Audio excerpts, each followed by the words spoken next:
దేశవ్యాప్తంగా ఉన్న మెడికల్ షాపులు ఇవాళ బంద్ పాటించనున్నాయి. తమ హక్కుల సాధన, ఉనికి, భవిష్యత్తు కోసం ఒకరోజు సమ్మెకు దిగనున్నారు నిర్వాహకులు. All India organisation of chemist druggist పిలుపుతో సమ్మెకు దిగుతున్నారు. ఆన్లైన్ అమ్మకాల పేరిట అధిక డిస్కౌంట్లకు అమ్మడంతో భారీగా నష్టపోతున్నామన్నది వారి వాదన.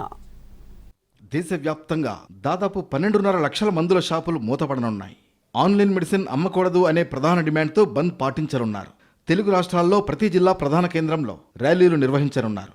అత్యవసర మెడిసిన్స్ కోసం నగరాల్లో 2 నుంచి 3, గ్రామాల్లో ఒక్కొక్క మందుల షాపు అందుబాటులో ఉంటాయని పేర్కొంది.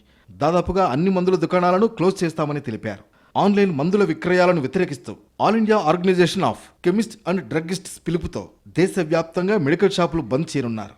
ఆన్లైన్ కంపెనీలు ఇస్తున్న భారీ డిస్కౌంట్లతో సాధారణ మెడికల్ షాపుల వ్యాపారం దెబ్బతింటోందని ఆందోళన వ్యక్తం చేస్తున్నారు.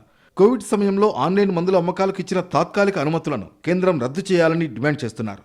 ఇదే ఆసరాగా తీసుకుని ఆన్లైన్లో అడ్డగోలుగా డిస్కౌంట్స్ ఇవ్వడంతో నష్టపోతున్నామంటున్నారు మెడికల్ షాపుల యజమానులు. వాట్సాప్ ద్వారా కానీ మెయిల్ ద్వారా కానీ మీరు ప్రిస్క్రిప్షన్ పంపిస్తే హోమ్ డెలివరీ చేయొచ్చు అనే విధంగా అప్పుడున్న పరిస్థితుల్లో తాత్కాలికమైన ఉపశమనం కోసం జీవో తీసుకొచ్చారు. ఈ 2 జీవోలను అడ్డు పెట్టుకొని ఆన్లైన్ వ్యాపారం విస్తృతంగా చేస్తున్నారు కార్పొరేట్ శక్తులు మా ఫార్మా రంగంలో ఎంటర్ అయిపోయి. దీనివల్ల ప్రజలకేమో ఉపయోగకరం ఉందా అంటే అది లేదు.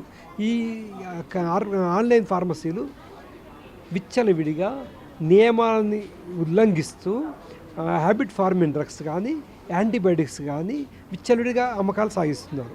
కోవిడ్లో ఇచ్చిన జీవో కారణంగా ఇప్పటికీ ఇబ్బంది పడుతున్నామని, వెంటనే ఆన్లైన్ మందుల అమ్మకాలు ఆపాలని డిమాండ్ చేస్తున్నారు.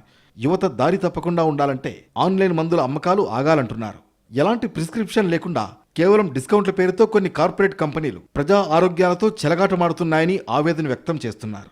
నార్కోటిక్, హ్యాబిట్ ఫార్మింగ్ డ్రగ్స్ ఆన్లైన్లో సులభంగా దొరుకుతుండటంతో యువత మత్తుకు బానిసలుగా మారుతున్నారని, వెంటనే ఆన్లైన్ అమ్మకాలను నిషేధించాలని కోరుతున్నారు.